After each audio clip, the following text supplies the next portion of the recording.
I can't hear anything.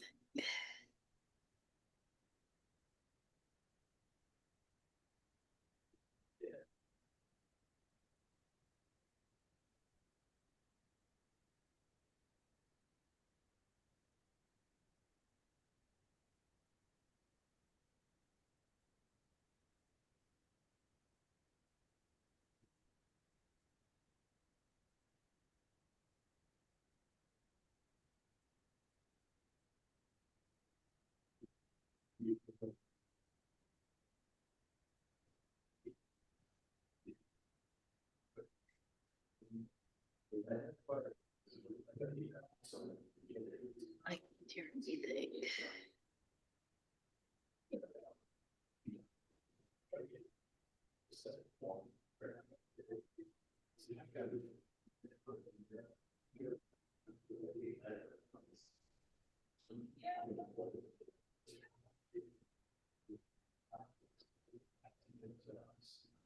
Is there?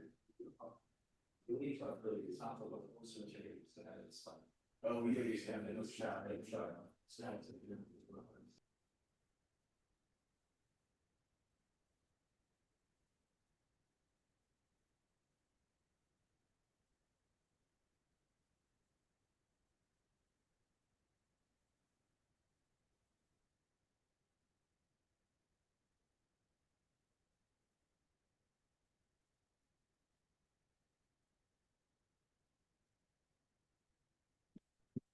Electra, can you do a sound check for us?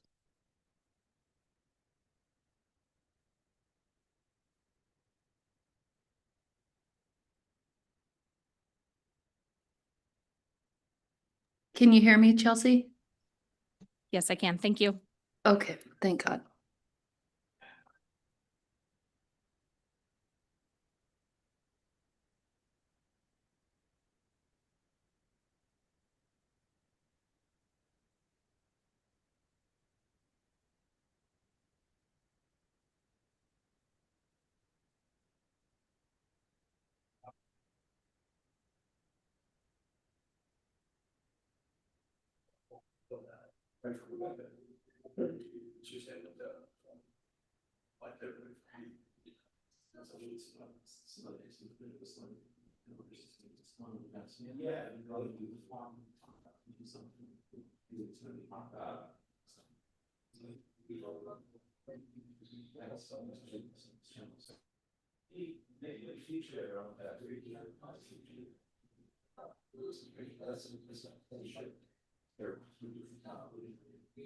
Okay.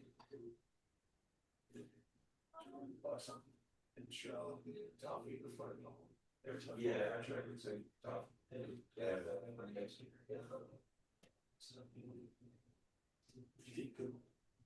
But I'll see person is like, wow,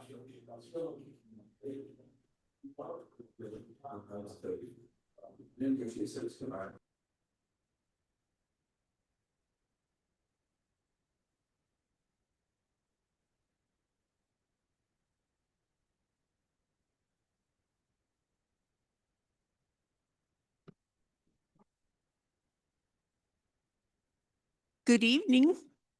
It's 5:30, so we can get started. Welcome to the April 1st, 2026 meeting of the Historic Preservation Commission for the City of Manitou Springs. The purpose of the Historic Preservation Commission is to protect and enhance districts of historic significance and instill and foster civic pride in the legacy and achievements of the past, and to improve the economic vitality of the historic areas of the community through encouraging compatible rehabilitation of historic structures. The Historic Preservation Commission is responsible for reviewing plans for building in the historic district for architectural appropriateness and to ensure proposals meet the city's design guidelines, which are based on the Secretary of Interior's standards for rehabilitation. The order of proceedings for tonight's public hearing items is as follows.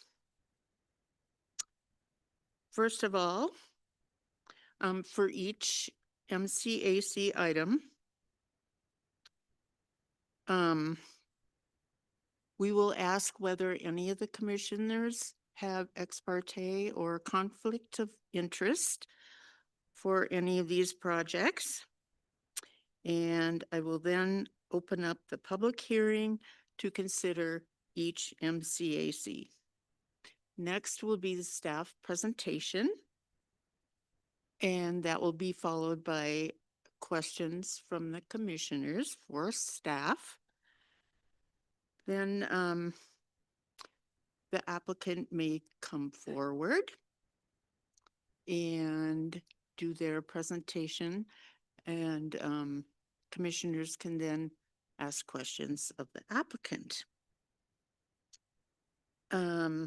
We will then, after that part is finished, we will then open the public comment part of the hearing, where anyone from the public can come forward and state whether they are for or against the project. Then I will close public comment. And after that, commissioners can deliberate about each item for approval or not. And after that, I will close the public hearing. For any decision item, the appeal process is as follows. Written notice of appeal must be filed with the city clerk's office within 10 calendar days of the decision. And such appeal should be heard by the city council. If you want further information, please contact staff. Okay, now we can do roll call. Vice Chair Rose? Here. Commissioner Handlin? Commissioner Murphy?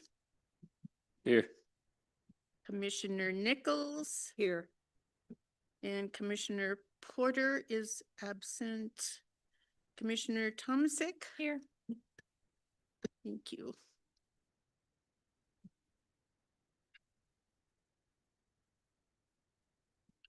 And we can move on to the next item.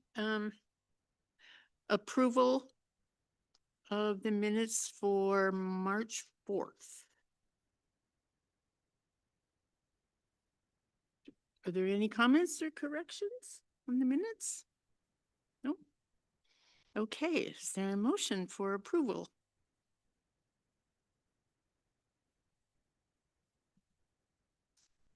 A motion to approve the minutes? Second. All in favor? Aye. Hi. Aye. Aye. Opposed? The motion passes 6-0. Is there any public comment on non-agenda items? Okay, and notice of council action? There is no notice of council action. Okay. Then unfinished business, There is no unfinished business. nothing. Okay, we can move on to the next item, new business. First of all, we have MCAC 2607 for 306 Canyon Avenue. Staff report. Excuse me, Chair Kinseth, I think we do need to ask if there's any conflict of interest or ex parte communication. Oh, we didn't do that yet. Do any of the commissioners have ex parte or conflict of interest for either of these projects? Okay. Oh, I do Thank you. for MCAC 2608. I interned for the company working on the project 2 years ago, but I can make unbiased decisions still based off that. Oh, for the For the arcade. arcade, yeah. That's doesn't Okay. constitute If Commissioner Thompson stated that she's able to make unbiased decisions, and so that is all above board. Okay. MCAC 2607. And Aaron, sorry to interrupt. Did we open the public hearing? Oh, yes. I'll open the public hearing for MCAC Thank you. 2607 at 5:36. Thank you, Katie.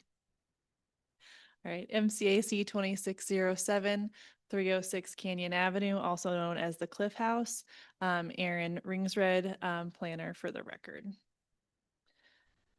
The request before you tonight is the replacement of the existing concrete driveway, which is bordered by pavers with a fully non-permeable paver system. The blend color being proposed is pink and gray. The final color blend selection will be approved per guidelines by staff with a physical sample that we'll look at.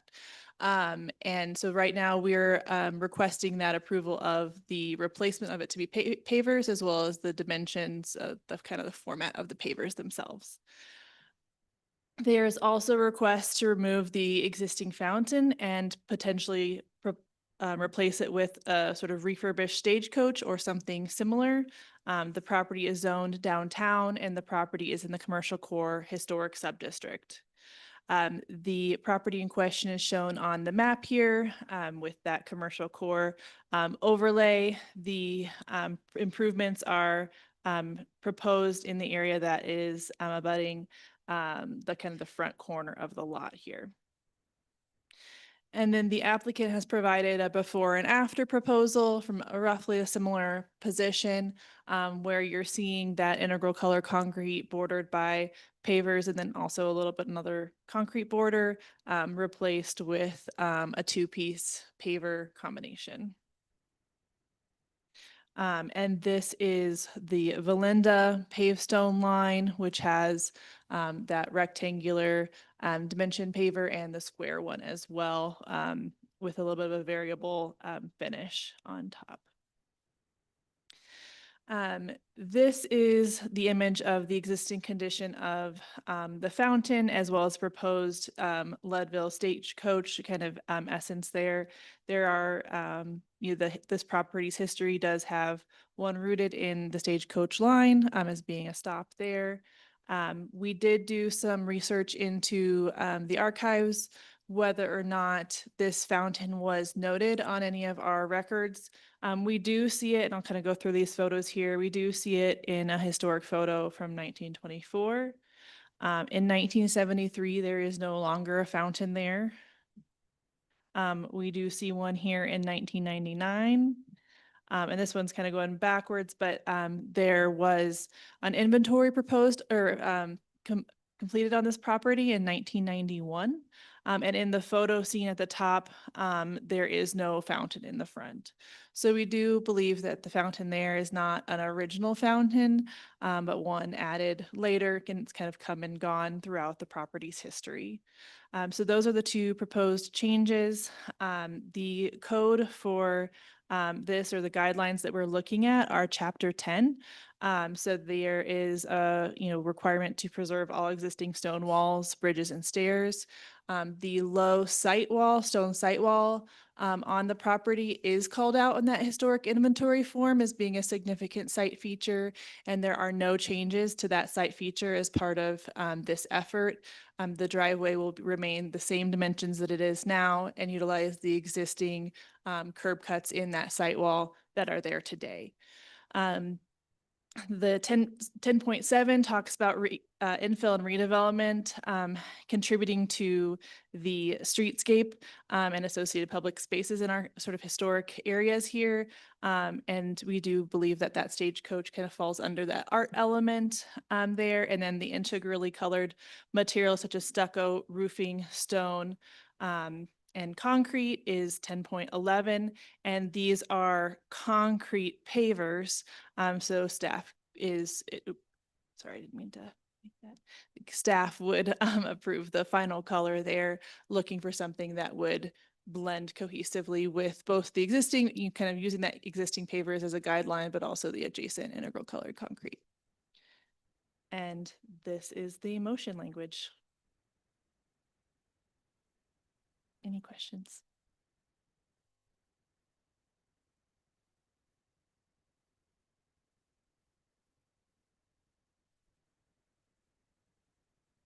Okay.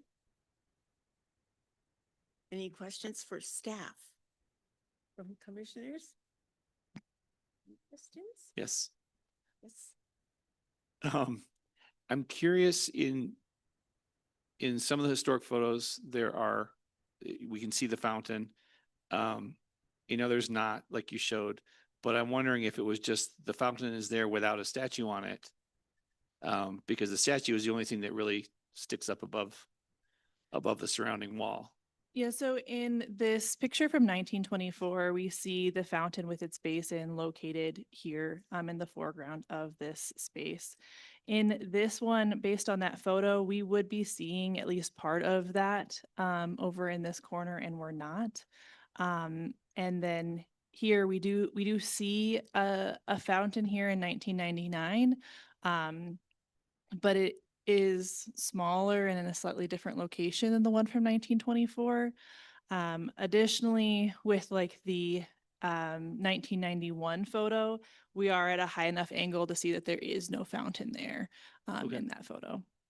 Thanks.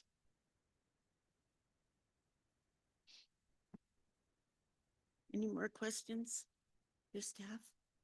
Okay, will the applicant please come forward and state your name and address, please?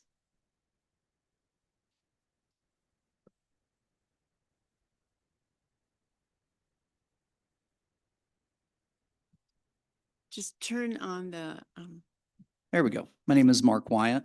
I am the new owner of the Cliff House Hotel. The address of the property, 306 Cannon. My Dallas address where I reside is 6339 Lakehurst in Dallas, Texas. thank you. Sure.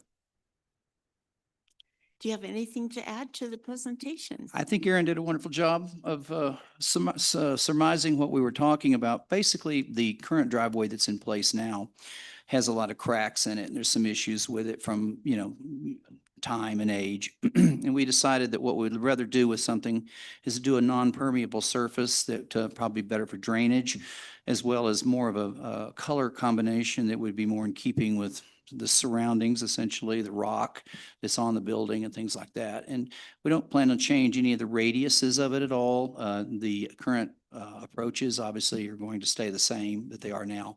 So essentially what we're trying to do is just basically have it coordinate better, I think, with the existing first floor stone that's on there now, the soft stone that's on there now. I think it'll look more in keeping with it. And I think it'll look actually more historical than the concrete is, certainly more than the cracked concrete. Okay, thank you. Questions for the applicant? You'll keep the same footprint, at the driveway, you won't be increasing it. Yes, sir, that's correct. More questions? I have a question. I wonder, can we go back to the slide of the before and the proposed?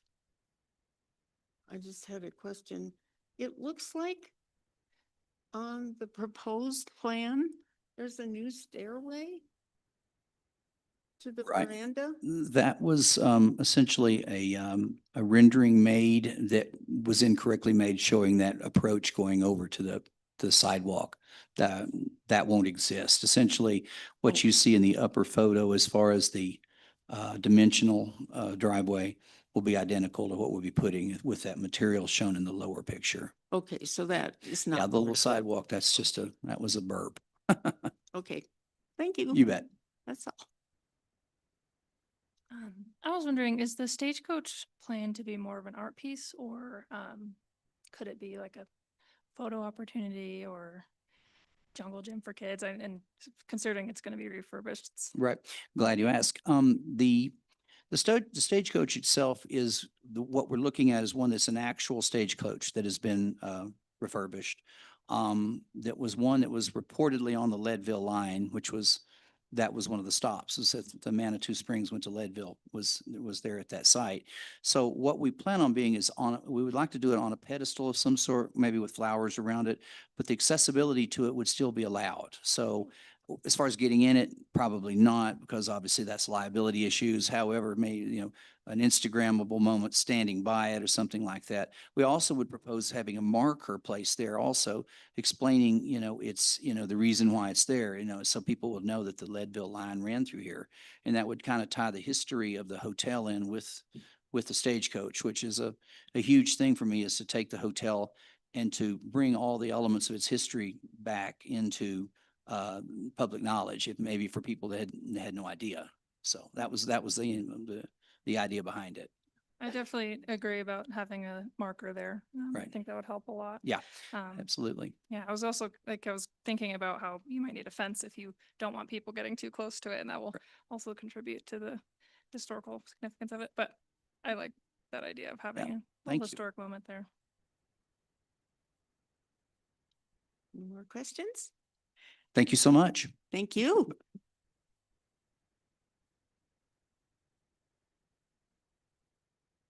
And we can now open the public comment section of the hearing. Does anyone have any comments to make in favor of or against this project? I'm not seeing any online. Okay, we will close the public comment.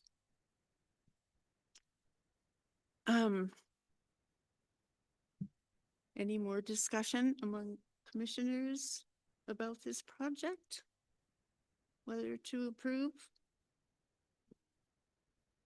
I think it's gonna be a great change, so that's where I stand with it. Okay. Do we have a motion? I have another comment. Okay. I think it's important, especially, Mr. Wyatt, since you pointed out that the stairs that are in that lower photo, the proposed photo, are not going to happen. I think it's important to have that in our language, because if we approve this as it is, that would be an approved, at least the image of it would be approved. I kind of think that the fountain should stay since it's in the older photo from 1924.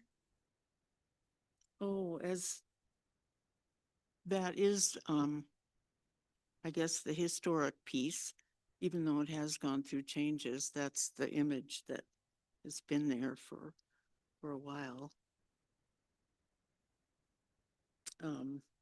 Anybody else have any feelings Is about it that? considered historic though, since it's gone through many iterations and at one time didn't exist? In between? I don't know. Chelsea Royston for the record. So typically, there's the viewpoint that any addition to a historic feature can gain its own historical significance over time. With this specific fountain, I think since you've seen it in many different iterations, I don't know that any one of them has gained historical significance on its own.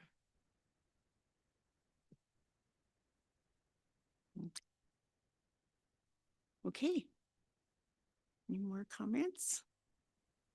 Oh, and sorry to address Vice Chair Rose. It does not hurt to have that language in the motion. So if that's a motion that you propose, then feel free. Thank you. That's a good plan. Would you like to make a motion? Commissioner Handlin, did you have anything else to say about the fountain before we have a motion? No? Okay, then I'll put forward a motion to approve as the MCAC 2607 for 3306 Canyon Avenue, as presented, with the exception of the proposed image that we see not having the new staircase with the approach to the veranda needs to remain as in the same configuration that it is.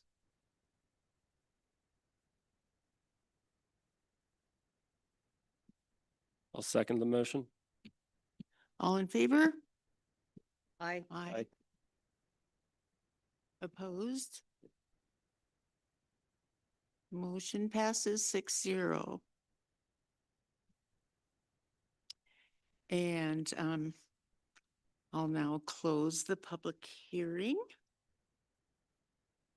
and move on to item number 2,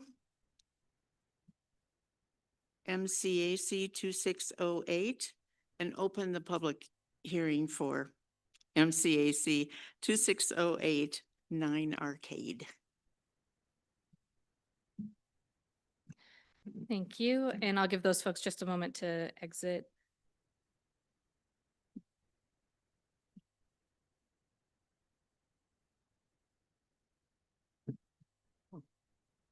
Yeah, the big group.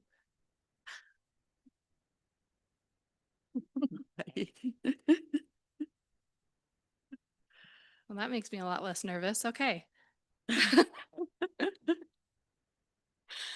All right, MCAC 2608 is for 9 Arcade. And we're looking at exterior alterations.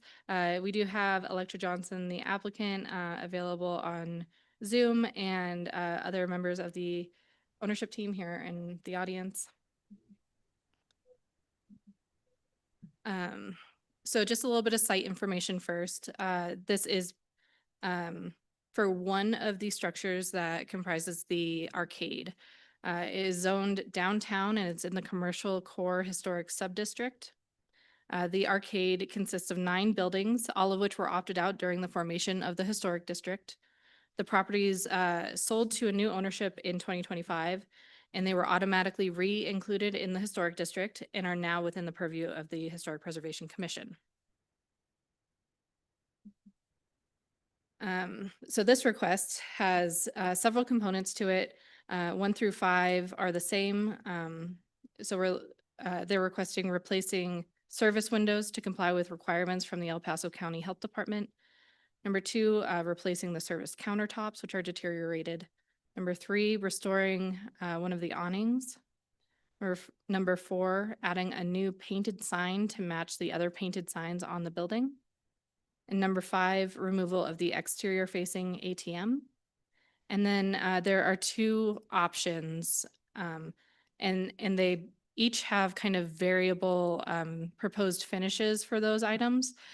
And option 1 proposes to relocate the exterior entrance from elevation C to elevation D and install a community message board, where option 2 proposes to eliminate the exterior entrance on elevation C in favor of an interior entrance to the snack bar from the adjacent unit.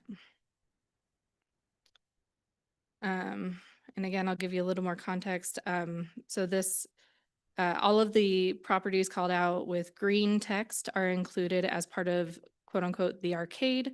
Those are the 9 buildings that I mentioned. And so we are looking at 9 Arcade. It's there. It is a trapezoidal, which I did look up, and it is a word, so I used it in my staff report. That sort of end cap of, I guess, the main row of buildings there. Here is a map showing 9 Arcade, which is the skee ball building, and the snack bar, which is the front area of it. Because of the unique orientation of the structure and the lack of a public street there, the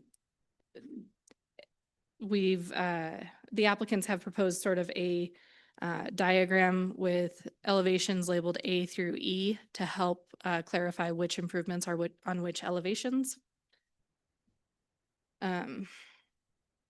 So we will just dive in with elevation A. There are no proposed changes on this elevation.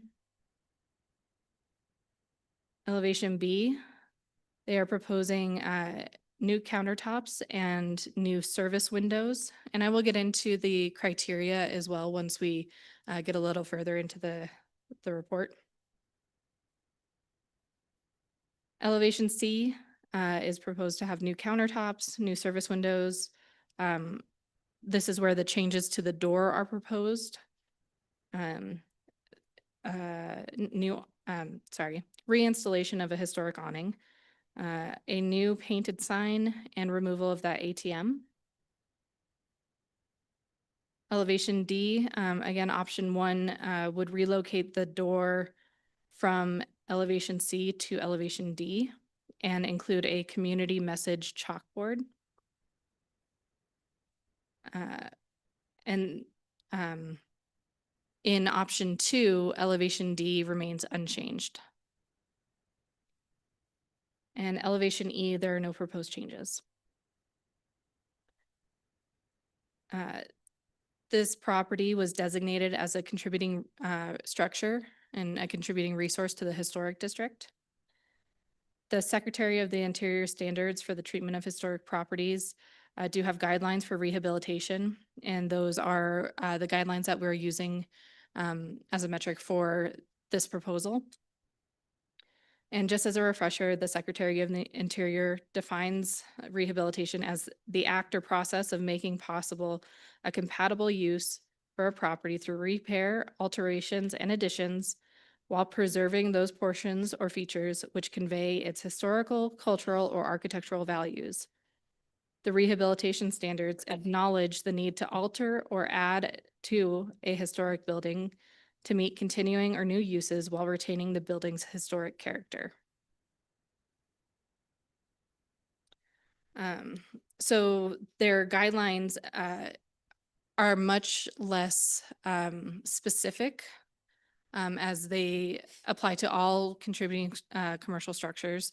And again, this is specific to rehabilitation. So there's rehabilitation as one approach, and that's been identified as the appropriate approach for this structure because it's not able to be used for its intended use in its given state. So it does need to be altered in order to be brought up to workable standards. So one of those items is windows, and the applicants are proposing to replace the service windows in particular. They've indicated that excuse me. They've indicated that the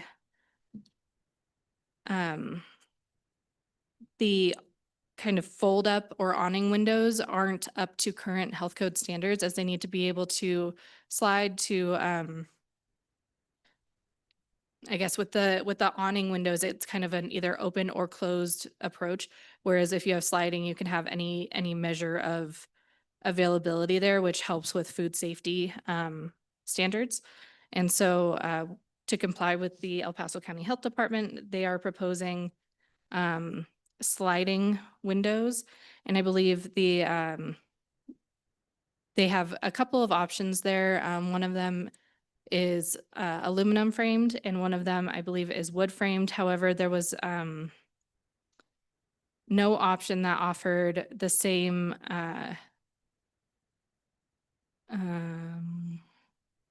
what they call it, the same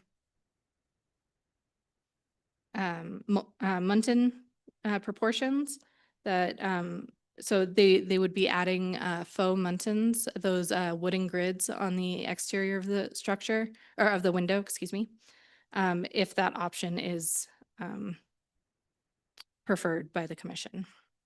They have not identified specific models of the windows yet. Staff does support the proposed alterations and finds it to be in compliant with the guidelines from the Secretary of the Interior. Moving on to entrances, the entrance on elevation C does not appear to be original. And staff determined that through the applicant statement.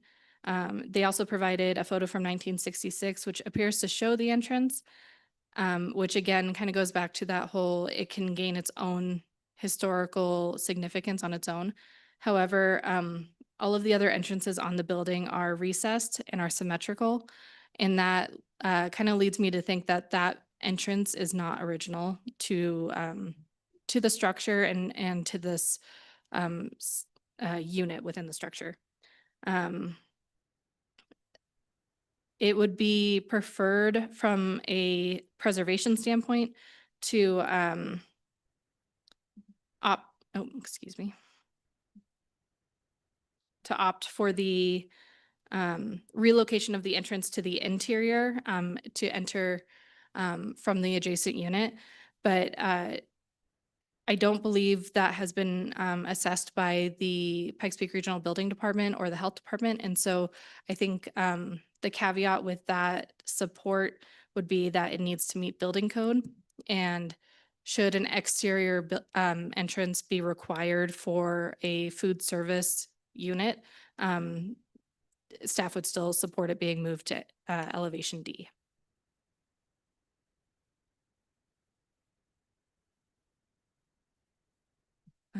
The Secretary of the Interior also addresses storefronts and recommends replacing missing awnings. The applicants have indicated that they have access to one of the original metal awnings that was stored on site for a very long time, and they are interested in repairing it and reinstalling it, and staff supports that.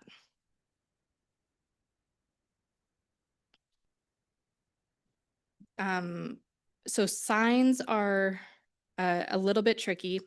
So signs in the commercial core historic subdistrict are subject to historic preservation review if they don't meet standards. And that is a very vague thing because our sign code is very involved.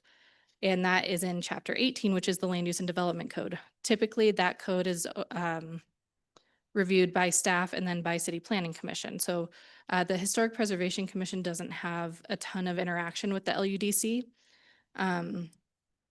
But essentially the sign code determines the appropriate size and amount of signs based on the length of frontage that any building has on public right of way.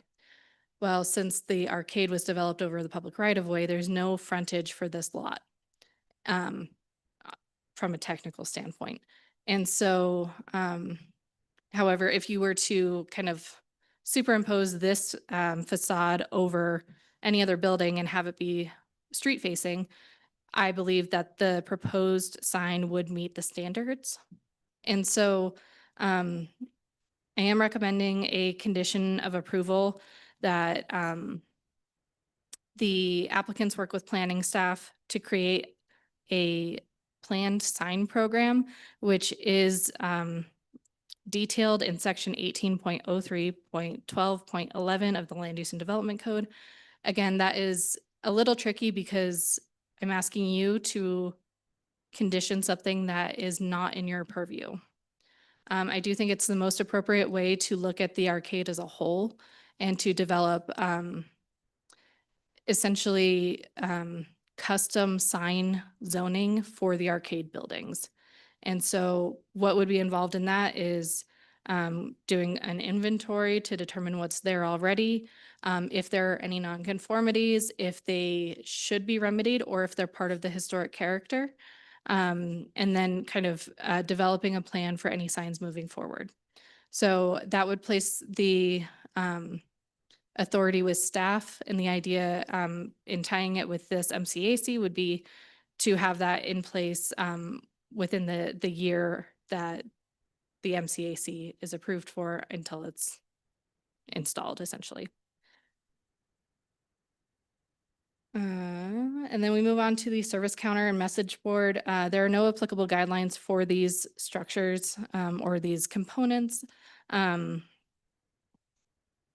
Staff's recommendation, there are two proposed materials, one of which is stone and one is stainless steel for that counter. Currently, the counter is laminate and it is delaminating. So creating a new service counter, which is food safe, able to be cleaned and more resilient to the exterior conditions is definitely supported by staff. I would support the stainless steel version as it would be more consistent with other metal accents on site rather than the stone. And the community message board, again, if the HPC prefers or if the building code requires an exterior entrance to be on elevation D, then the applicants have proposed a community message board, chalkboard, and staff is generally not supportive of this as it would reduce the amount of transparency into the unit, which these buildings have a very high amount of glass on their facades. And so I think having a chalkboard there, which could invite vandalism and I think just kind of be out of place a little bit, that wouldn't be the preferred for staff.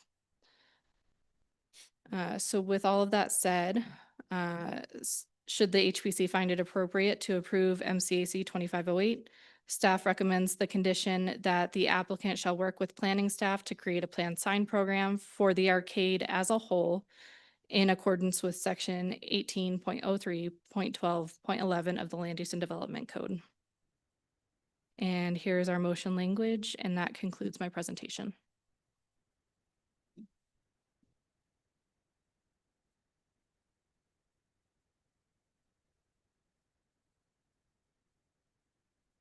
Okay, commissioners, do you have questions for staff?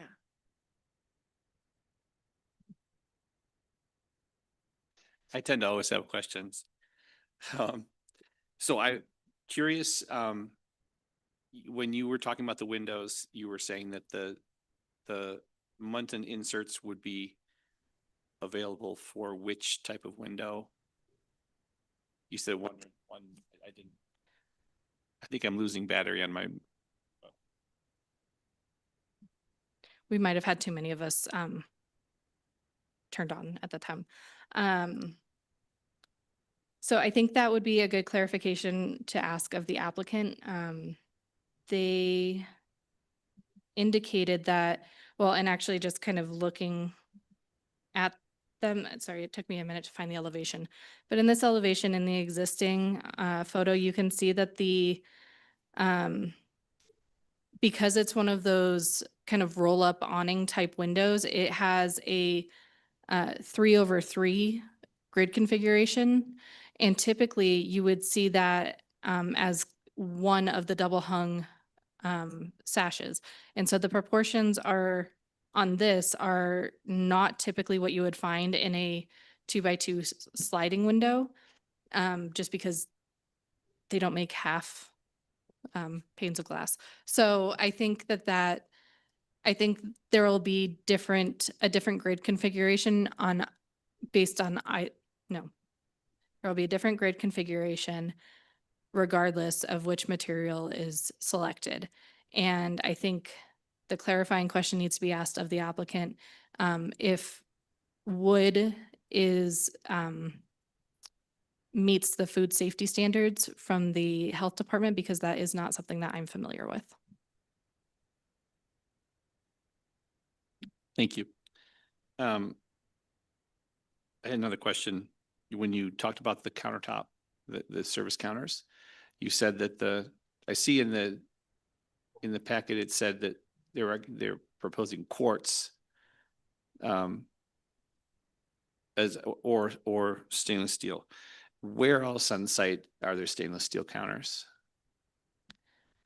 Thank you for that clarification. And just to acknowledge, the applicant has her hand raised and we will call her once we're through this portion of the hearing. So when I'm referring to the other metal components on site, I am referring to the, actually on this photo right underneath the word skee ball, there is a metal faux awning. And then underneath the striped, there's actually the metal projecting awning, and that's what's going to be restored on elevation C as well. And so I'm tying in the metal component, not necessarily stainless steel. And that is absolutely just staff's consideration, and you're welcome to make a different determination. So are the signs being replaced? I was unclear about that. Yes, sorry, there were a lot of parts on this.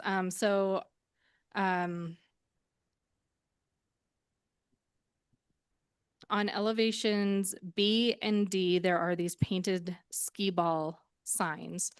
And so the proposal is for elevation C to then have a painted snack bar sign that matches it. Okay. Yes, that makes sense. Thank you. No, sorry, I didn't explain it well. Thank you for asking. Okay, so if the message board is removed, then it would be replaced by a window? No, it's part of the window. A window, So there's no message board currently. right?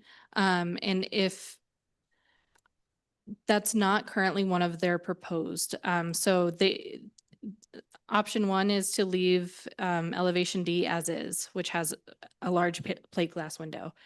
Option two is to put the exterior entrance there with the message board. There Reverse. is no option that has the entrance without the message board. And so I think that would be a condition that the HPC would need to make if they feel that way. Okay. Thank you. Any more questions? Will the applicant please come forward? I'm She's on here. Zoom. Sorry, I'm on Zoom. I'm at a conference in Grand Junction. My name is Electra Johnson and my address is 327 Oak Place, Manitou Springs, for the record. I figured you'd ask that, so just get ahead of the game. Yeah, so the option that we're looking at is actually there's just slight the option is option 2, which doesn't have any changes to any elevation except the elevation facing Patsy's. So the plate glass would remain on all the 2 side options, if that makes sense. No message board, that's our preferred option. I would say that the change would be not stainless steel if we were to do a counter, but aluminum, because stainless steel gets really hot in the summertime and aluminum does not.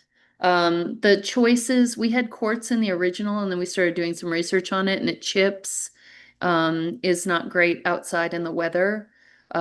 Slightly better than laminate, but not as good as something that is more durable, which is why we went with the granite, which is basically a highly durable, and it would be a leathered granite that doesn't have, and I believe one of our team members has the stone there, or the aluminum, which looks similar to stainless steel, but just doesn't get hot. So that would be the one differentiation. And then the grid configuration of the windows, what we were trying to do is find a grid configuration that was close, that could be produced by a commercial window somebody who makes commercial windows. So we looked at Anderson and Pella, and the 2 windows that we're looking at are aluminum on the inside or metal on the inside, so they're very durable. The exterior would be a wood mutton, and it could be a 1 up, 1 down mutton similar to the others. The 2 grid configurations are different on either window, and we'd like to have the window grids be the same so that they're consistent on both of the elevations that we're changing for the pickup window and the drop-off window. And so if we were to just do like similar to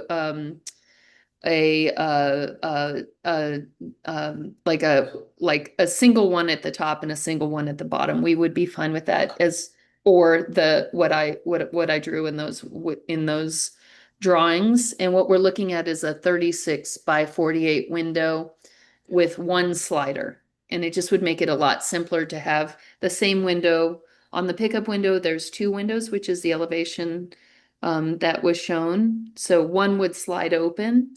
And then on the order window, there would be 3 windows, 1 fixed and 1 slider. So again, the center one would open. And other than that, I think our preferred option is option 2, which is the one to move the door to the interior. And that would be primarily, it functions well with the health department with our, once we did our code analysis, because there's only 3 to 4 people that would be actually inside the snack bar working. So it's a very low occupancy space. It's less than 200 square feet that we're trying to do. And we're trying to just bring it back into, to create another snack bar from something that was a snack bar. It just makes it function better to have the door on the interior. And I believe that's about it, unless there's questions.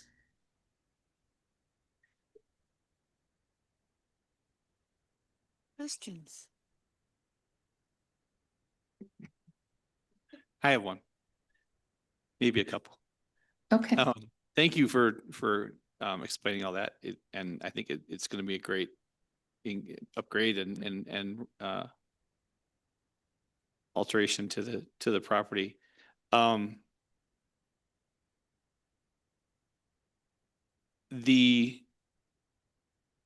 guess since you were just talking about the entrance into the space, it's one of those things that we don't have any jurisdiction over, but this is part of my business. I'm an interior designer, so I think about fire code and things like that. So exiting from one space into another space in an emergency might not pass, which means we would need to consider how else you would get out of that would be an exterior door. So do we need to consider staff's recommendation of having one on or as an option to go with staff recommendation to figure that out if it needs to be figured out? So I think you could, if you chose to, you could allow either option and state your preference and then empower staff to make the final approval, which is typically how the building permit would work anyways, is staff does have review over that, and we evaluate it for compliance with this and any site plans or signage or anything like that. So you could absolutely do that.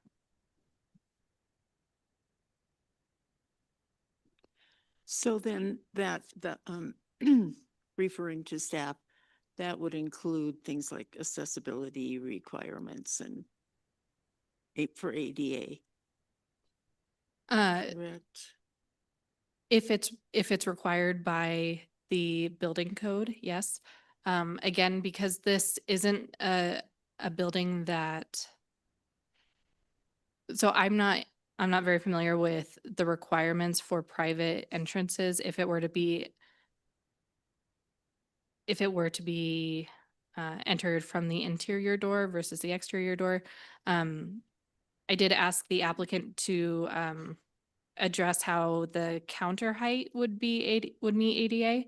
And they indicated that one of the counters is, due to the grade change on the site, accessible to customers. So I think that's important to note. But as far as interior entrances, I'm not very familiar with that. I do think like with the occupant load, it wouldn't be a problem to have it on the inside. As long as there's a way for 2 or 3 people to get out of the building.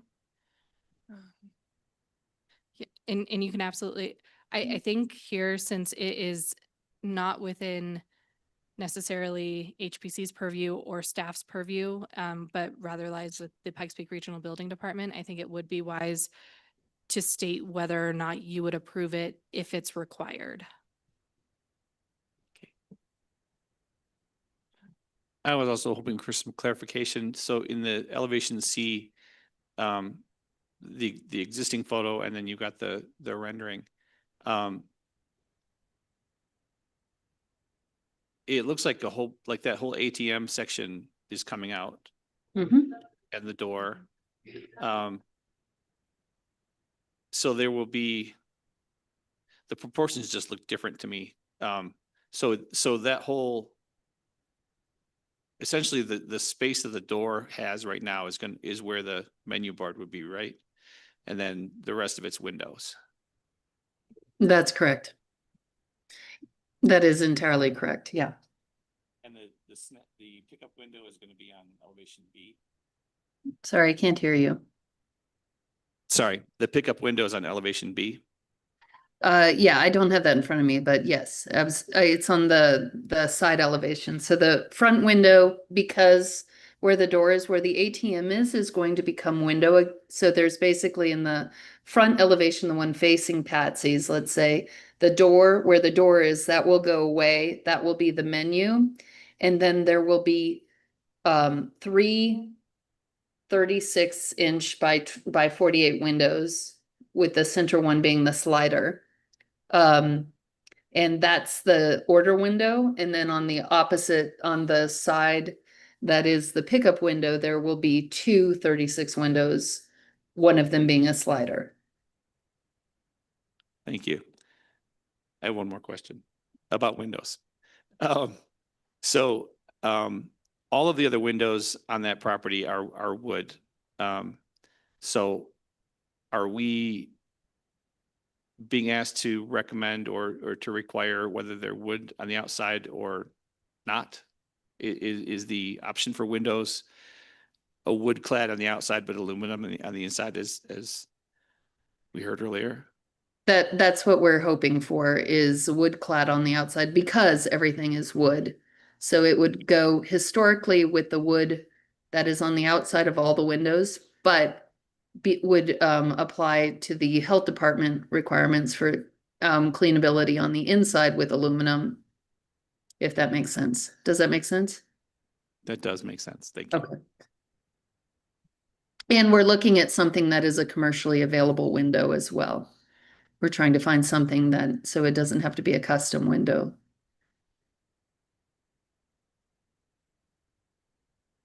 Thank you.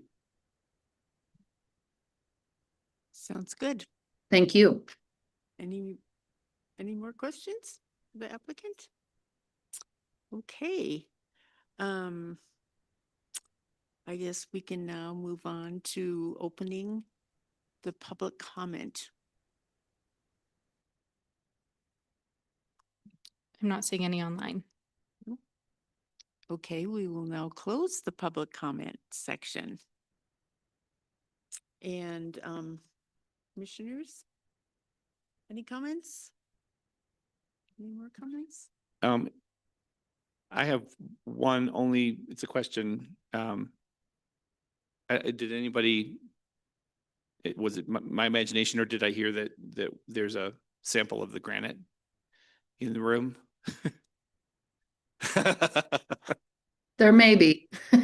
Okay. I left one. It's a like a leathered granite, which just means that it's a little bit it's not like a smooth and shiny granite. It's more like a tumbled kind of appearance. It just and it is we basically went to Planet Granite, and we're looking at some possibilities in the quartz chips. I mean, it's better than laminate, but it would chip in the long run. So we're looking at a gray or a white, something in the lighter range that wouldn't get too hot, because that area during the summer just gets unbelievably hot. So we're looking at something that somebody would touch without, scalding themselves, but also was extremely durable. So those were our criteria, as well as cleanable. The interior inside the snack bar, we will have stainless steel tables, counters, whatnot, because of the health department requirements. So the interior will be that, if that makes sense, for cleanability sake. That makes sense. Thank you. So the exterior countertop, it's between aluminum or the leathered granite, right? Yes. And the countertop for the pickup is quite minor. I can't remember the exact dimensions because I don't have it in front of me, but it's less than a foot. It's literally a place to just put your wallet, or like have a landing zone for the ordering. And the pickup counter is a little bit more. The pickup counter would be exactly what it is right now as laminate. And I believe that's about 16 inches right now. Okay. So I guess if we do approve this, then would we need to approve either option or specify? I don't know if we can can dictate the material. Oh, that's a good point. Can So we- I think, if you'd like, you could, kind of move through item by item, just since it seems like there's kind of a couple different opinions here. In, while you can't necessarily dictate the material they're proposing to, and you could approve one rather than the other, Okay, or we could approve either and they would have the either or choice both, or Okay. yeah. I just wanted to know before we get to there. Okay, so we can approve both, whichever one they Mhm. choose. Okay, good. I understand. Well, if there are no further questions, I think this is a good project that needs to be done for health reasons. And, the updates appear, as close as possible, I think, to the original historic. So, no more questions. I will now close the public hearing at 6:27. And, ask for a motion. So should we do the whole thing or divide it up into the different elevations, or what would be the easiest way to do that? Since there are 3 elevations that have changes, right? There's at least 2, depending on how you choose to do it. I noticed that our attorney, Katie, kind of perked up during that part. Did you have something to add? No, I mean not from a legal side. I just think that it sounds like the applicant is requesting consideration of option 2. So maybe you want to consider a motion on that and then include any specific language on materials or windows.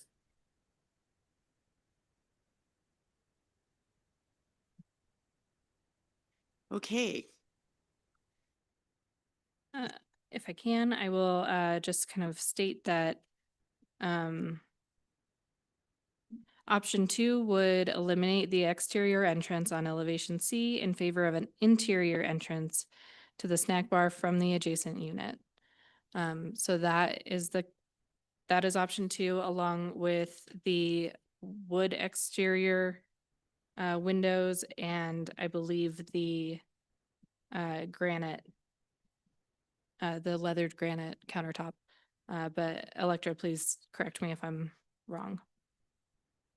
It could be either. The only change would be that honestly, we are not attached to what the countertop is, just so that it's durable, not boiling hot, and and functional in the long run. So really what the preference of the commission is fine with us. That's the only change from that. And the option 2 is really our preference, and it only really changes 2 elevations versus 3. So that would be our preference. But as far as the countertop goes, we're open to either one.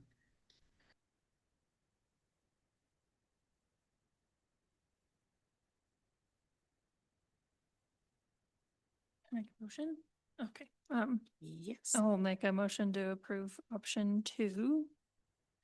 And they can pick the countertop based off preference. Do the motion that we do that, but then include staff's conditions as outlined. Yes.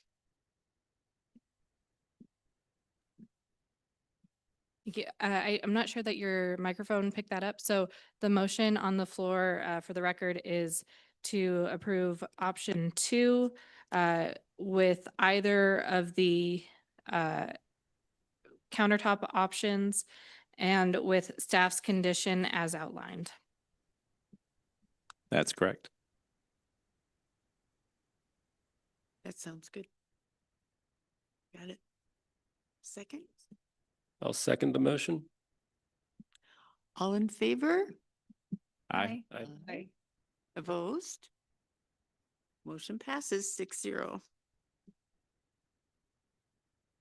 Thank you so much.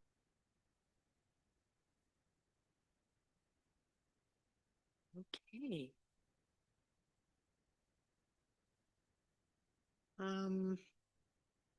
We can move on to other business and item number 1, architectural treasure hunt contest. So, Matt has once again completed a lovely entry form and, he just wants to know what everybody thinks. Are these too difficult? Does everything look good, doable? So I can give you some context. Okay. Yeah. So what we've got here, what I wanted to do was just bring in for review for the commission, the current status of the entry form with the photos that you guys submitted. Some text changes, and then also just to verify, everybody take a look at the dates and everything, make sure everything's right. One of the things, I mean, I have proofed this also, but it's hard to proof your own work sometimes. So, one thing about these images that are on here, last year we had, I think, 22 applications Mhm. submitted and 21 were all right. So I tried to make it a little harder by coming in a little tighter on the images. So I wanted to know what you guys think, if we need to pull back a little bit. The thing is, we want to make it challenging, people search around. The couple that did win last year said it took them 2 weeks to complete it. So I don't want to make this too hard, but we do want to make it challenging and anyway, I just wanted some feedback from you guys as to these images and sort of what you think. So I think my thought is some of the images look perfect and some maybe might be too hard. Like it kind of varies. Like 7, I would say maybe is a little too difficult.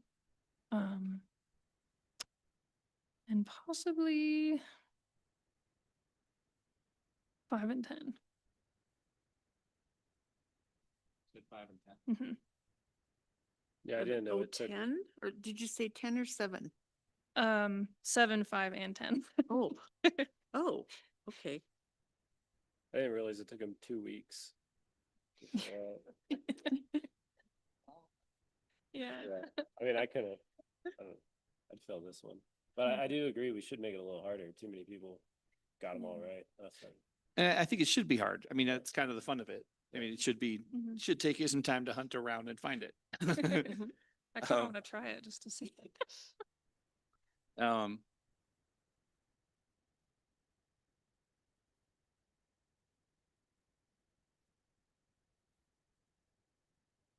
okay. Yeah.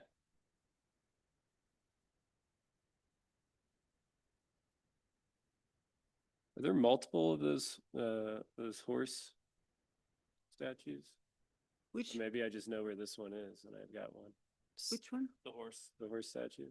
Yeah, the horse. Is there just one That's- in town or more than one? Well, there are 2 of these on that site. Okay. It's at the Miramont that- Castle. We are in open session and you can be giving away answers. Being recorded. In that case, I'm aware of at least one other site. You what? I'm aware of at least one other site that has that or a very similar. So there are other horses like similar to that around town? So we may replace that image then. Or maybe give it a little more context. 'Cause I got more context in the photograph. Either that or you could accept both locations. Yeah. Yeah, I was a little worried about that one. But, and number 7, maybe. Yeah. I wondered about that. I think 7 should be pulled back. And so pull back on 5, 7, and 10. 5, 7, and 10. And I also Eight. think that you could, if it is too hard, go with the person that gets the most of them correct. I don't think you'll end up with a competition that doesn't have a winner, is what I'm saying. So Yeah, you should leave maybe a couple of more difficult ones. Yeah, I mean, I can pull back a little bit to have a little more context just without having a ton of it. Right. Yeah. Mm-hmm. Okay, cool. So I will do that. And then we're going to, so the deadline to finish this and have it ready was the 15th, I think, the middle of this month. And then we're going to, I think the competition starts middle of this month Yes, too, doesn't and it? then will it then be posted on the 15th on Facebook? So I talked to the social media manager and he recommends only posting it on Instagram since that gets a lot more activity. Facebook Yeah. gets the least amount. So that's what he said is he would, whenever it's ready, send it over to him. He'd make an Instagram post out of it. And maybe it'd Good. get in the, I think it's bi-weekly newsletter. Yeah, that'd be I can mention that also. Then it's easier to print. Yeah. And make your submissions. When is the deadline is the Friday For- before? The deadline, I believe, I'll have to get that back to you. I think he only needs a couple of days for the newsletter. For Instagram, it seems like he doesn't need, there's not Okay. really a deadline yet.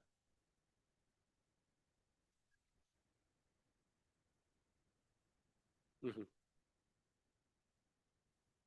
Yeah, I think that'd be great if they'll hold those. And last year we did that and then, the Heritage Museum, the Yeah, Chamber, the Chamber and the Heritage Center. will and then I have think them here also.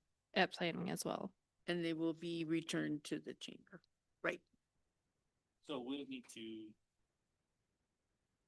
I'll get the flyer to you, Chelsea, for printing. Yeah, that's how we did it last year. Yeah.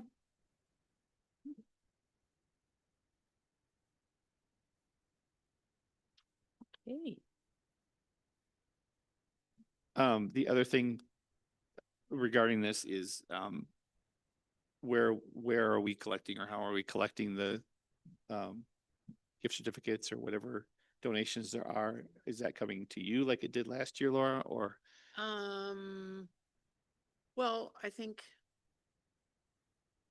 Yes, I think Aaron is the one who has been. Oh, so maybe it all goes, so it all goes to Aaron then maybe, since you have the most. Yeah, since you.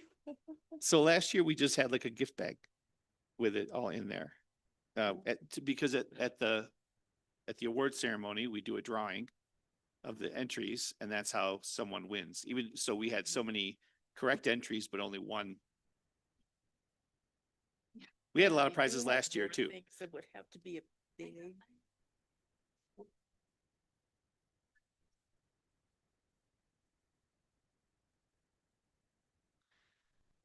Yeah, so that's something else to talk about. So you're talking about more than one winner getting Okay. something. So that's something else to talk about too, because we had a really big package last year that went to one winner. It might be, yes. Well, because there's a drawing at the event, so we could draw 3. Yeah, we Yeah. could draw.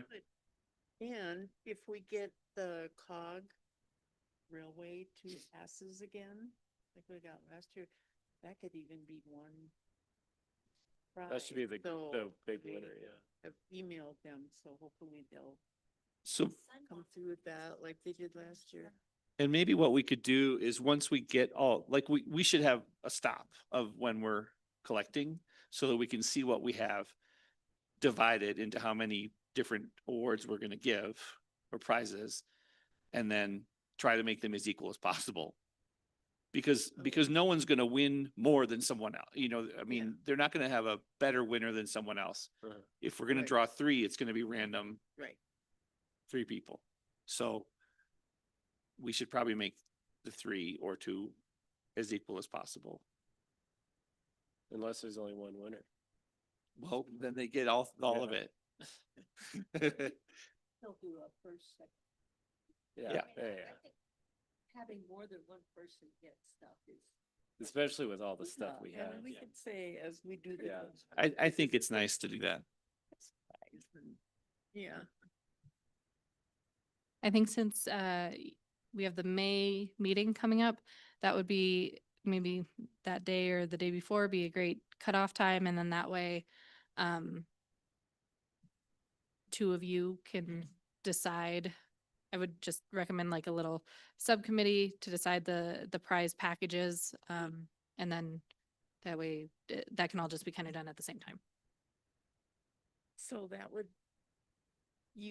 May 1st would be the cutoff date? So that would only give them 2 For weeks. no, for donations, and it Oh, would donations. it would be yeah, May, Definitely. yeah, May 6th. I'm sorry. Mhm.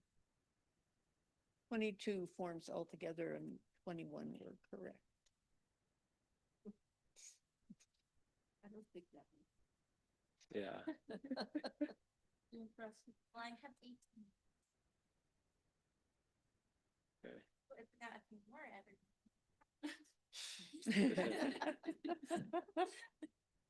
Well, we're hoping by doing social media this year, we will I have. think we'll get a lot more than, applicants. yeah. 50.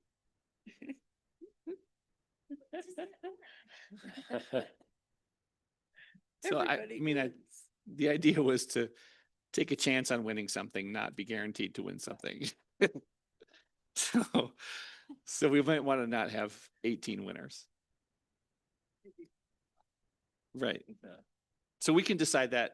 So, who else has donations that they've got? One. I haven't had a chance to go out yet. So Aaron, was you're gonna- carrying the weight here. Yeah, I thank was you, gonna Aaron. Go to the people who, I talked to last year who donated, but. Yeah, I can do that too. Aaron has already taken care of some of those, so, but I still think I have a few left. Yeah, I'm sorry. Oh, yeah, the cog, definitely, because that can be. Yeah. Mhm. So I'll bring my next meeting. Unless, yeah. I don't know that City Hall is the best place to keep a prize bundle. No. It sounds like Aaron's house is. Yeah. I think Aaron's got Aaron's it. father. These keep turning off. It's so weird. I do, again, urge you not to schedule meetings outside of this meeting. And so if one person at a time can go to Aaron's house, or if you could just bring them here, and then I think that would probably be the best way. Just bring. Yeah, I think next Mhm. meeting, we should bring whatever we have and then hand it over to Aaron to go back to her closet. Do you have extra storage space? Oh. Okay. Any more on the treasure hunt? Matt, are we all I think that squared away? covers everything that I had. Okay. Awards list. Oh, yes, we should go over that.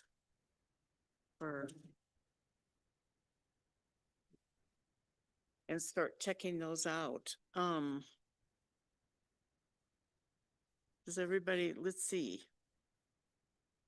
I'm just gonna go down the list and you have, okay.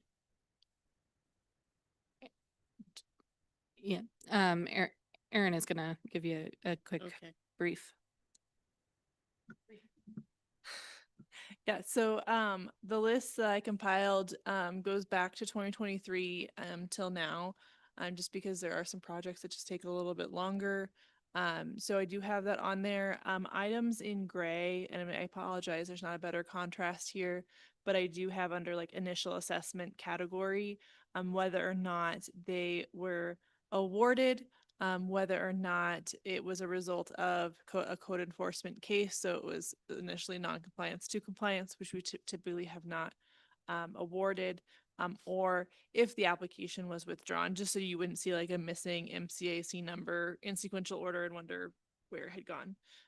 So that is what is on there. So there are a lot of them that have been awarded since 2023. But yeah, we can kind of go through those in terms of which ones you think are complete. And we can provide any context if needed as to. So, with the applications there that were, when the applicant, had completed the work before they applied, they are not eligible? We have not typically looked at them as eligible, no, because sometimes there was acceptance of work that maybe would have been different if they had come. But, Actually, okay, so they're not, all right. Another question. Are- yeah, if there's a kind of a gap here in the initial assessment, so there's nothing written there, then they're eligible in the sense that they have not been awarded one in the past, but I didn't verify that they completed the work. So they may or may not have completed the work. My record is whether or not they were given an award in past years. So the When- ones that are vacant, that are blank, Yeah. that's what you're. Yeah, there's unsure of the status. I believe the first one that I'm on, I don't believe that they finished the work. I don't think we ever saw building permits and it expired. So I should have taken that one off. Yeah. And same with 117 Deer Pass. So I'll just kind of put X's in each of those. But like for this one, for example, 515 High Street, they have not received their certificate of occupancy yet. So we haven't done a final, let's do that while I was out. We have not done a final inspection on that. So the work is not complete in the sense that staff has not done an inspection to confirm that it was in compliance with the MCAC yet, which is just part of our certificate of occupancy process and permitting sign off. So you'll see that one next year. Yeah. Gray, and there's an explanation why each of those are grayed off. So like if it did not proceed, as an example of 121 Pawnee, whether it was awarded and what year it was awarded, if it was a code enforcement case, or if the property owner did not proceed with that or withdrew it at some point in time. And then I was adding a couple where the approval has since expired. So that's where there's a little bit of a gray area on a couple of these, is that they maybe have withdrawn them. So there probably aren't very many in 2023 that are needing your consideration. But I just was dragging my net back that far. So In the past, have we voted on who gets the award? Or is it just, I don't remember doing this. I remember like handing out the awards, but that was because there was a delay or something. So yeah, typically it is if they've sought an MCAC prior to beginning work, Okay. and then they complete the work in accordance with that MCAC, they get an award Oh, so they get awarded just for completing? for completing Going through the preservation proper work on their home. process. Okay. Yeah. So we've never voted on who would get an award? No, this is more of a thank you for preserving the history of Manitou Springs. Gotcha. Yeah. Okay. A participation trophy. I didn't want to say it.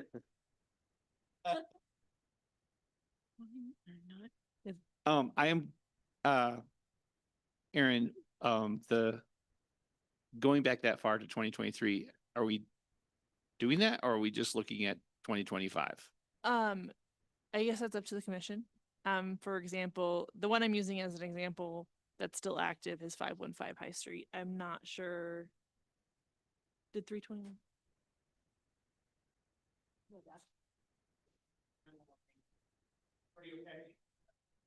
We're okay. Thank you. Someone 911 hang up.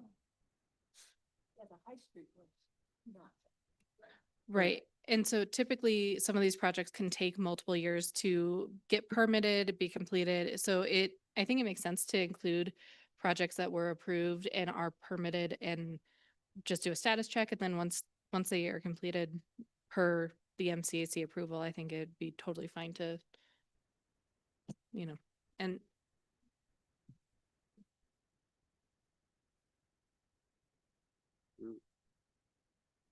Which one?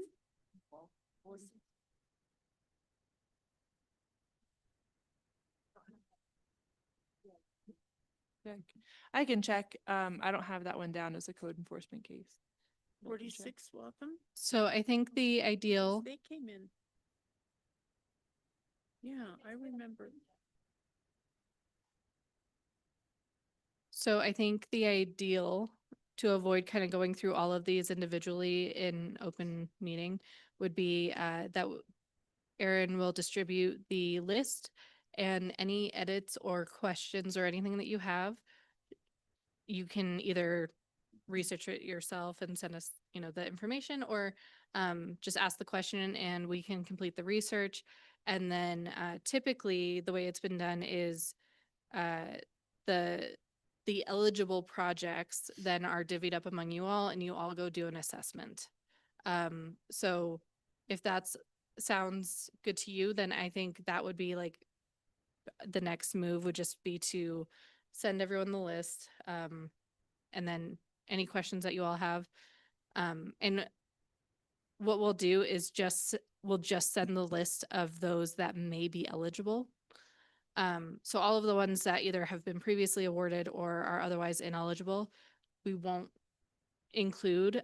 So that way you're only researching the ones that may be, and then we'll kind of assign them to you and let us know if you need a hand with any of that. And we'll go from there. Thank Sound you. fair to everyone? That sounds good. Should we have that all completed by next meeting? I would think. So we'll do another run through of this list just to. Thank you. I don't know why these are turning off tonight. We'll do another run through of the list and we'll send out the consolidated list by the end of this week. And maybe we'll just go through and kind of give 1 through 6, just assign them now and then you can only, Then we don't have to fight over them. exactly. Did we ever come to a decision on the artwork? No, On the what? the artwork for the award. Well, we're still hoping to get some artists answering that. I think the contest just opened today, right? It was for the month of April. So yeah, we haven't received any submittals yet, but I will keep you posted by. Oh, okay. Yeah. So like we open it, it's not just high schoolers, it's like No. open up to everyone. Okay. So Jahan actually took the flyers to the school for me, which just so happened that day, the day after our meeting, the school emailed me back saying that my email went to spam. So they were apologetic, but they were excited to do it. And both of the art teachers emailed me back and said they'd hand them out. So they have digital copies and physical copies of the flyers. Okay. And I totally didn't even think about the fact that it didn't open until today. So that's why I haven't heard anything. So it will just be for high schoolers? Yeah. Okay. Because Jahan said she could hand them out on Friday at the MAC. Yeah, so there's an event at the MAC. I think the high school does like a art show there. Oh, and I think she's so gonna it'd take still be them. high schoolers. Yeah. Okay. Oh, that's Yeah. Right? great. Yeah. It's a good idea on her end. Mhm. So that's all figured out. Hopefully we get Yeah. some submissions. Great, thanks. Yeah, thank you. That's awesome. Okay. As far as ceremony planning, I guess, did you say you had enough picture frames? I mean, we don't know how many awards we need yet, but Yeah, correct. We probably have enough, but we just don't know the final number. okay. Okay. And then I think Commissioner Rose was looking at art framing for the final submittal because we regulated the size. That way we could kind of like preemptively do some of that.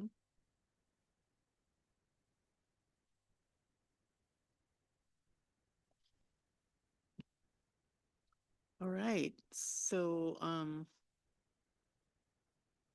I think we can wait until the May 1st meeting to finish the menu. I kind of have something in mind and I'll be making a lot of things and asking for donations like chips. Somebody can bring fruit, somebody can bring You want cheese. like a salad or something? What? Sorry, to clarify, is it May 6th is the next HPC hearing? Is that, or is there another meeting? Because I think you said May 1st. Oh, did I have the wrong date? I don't. know. Right, yeah, Sorry. so May 6th, okay. So Okay. our regular meeting, okay. Yeah. Yes, Erin, requested from the beignet place that they give us some, I don't know, what, couple dozen or something of the small beignets for the award ceremony. Oh, so that's for all of us Good to to- share. That's not an award, it's for all of us to share. Yeah. Oh, very nice. So Thank you. last year at the award ceremony, I had a poster showing the logos of everybody who donated, which I would do again. That was just sort of a thank you board. So I'll need a bigger poster this year. Because you have been prolific, which is awesome. It's So awesome. pretty great. Pretty great. I can send you. And Savelli's gave a nice donation of $50 gift certificate. That's It was nice. funny. My mom was like, "Is that enough?" I was like, "This is entirely up to you." I did, but I'll send you our logo. I made our website, so I have the PNG. What? What? Well, we did a thank you in the newspaper last year, but last year, so I guess this year we would do it. This year we would do it on Instagram. for Instagram maybe, or for the city newsletter. So just reformat Yeah. that. Yeah, we ran it in the paper. Because it's, it's a thank you to the businesses, but it's also PR for them, for the public to know that they donated. Talking about the food again. Is it? Are we thinking more like finger food? Yes. Okay, Mhm. because I was gonna suggest like like pizza or salads, but Vegetables and dip and I'm Yeah. fine with pizza. hummus so, and uh, black Yeah. bread and because it's Less similar to what we vegetables. had last year. right. Because we could do like Yeah, so a it'll couple definitely be, pizzas if we finger want, food but and- it's a lot of hands on. food. What? I was like, we can do pizzas if we want, but I don't know if that would. I don't know if that'd be too messy. I'm fine with pizza. Yeah. I think we need to check with the library to see if they have any limits on what Mm. in They their have- meeting yeah. room. That's a good idea. I mean, they let us have almost last. Right, but we may have worn out our welcome. I know there was at least one spell. We so- may have what? I think we should just check to see if there are any limits now that they've been open for over a year. They may have regulations. Okay. I did notice. Yeah, last- well, we are meeting with them, that week, but I'll check in earlier than that. Yeah, if you could just ask Sure. them, that would be great. Do we have a head count or what? a estimate on the head count? Because it was kind of packed. Well, we haven't. We don't know don't how know. many properties are eligible yet, Okay, so we're still working to see how Yeah. many okay. awardees and then, Yeah. yeah, and then Yeah, what how many did we the, have last year? I don't recall. Well, last year we had about 11 or 12. Okay, And then people from the city were invited. I think people from the chamber should be invited and the Heritage Center. And then people brought their families. So as long as we make it clear on the invitation that people know the number of people they're bringing, because we must have had 50 at the end. It was pretty crowded, which is good. mm-hmm. Mhm. There was plenty of food and all worked out. Okay. Are we finished? All right. It's 7:01 and the meeting is adjourned. Thanks, everyone. Thanks, Katie.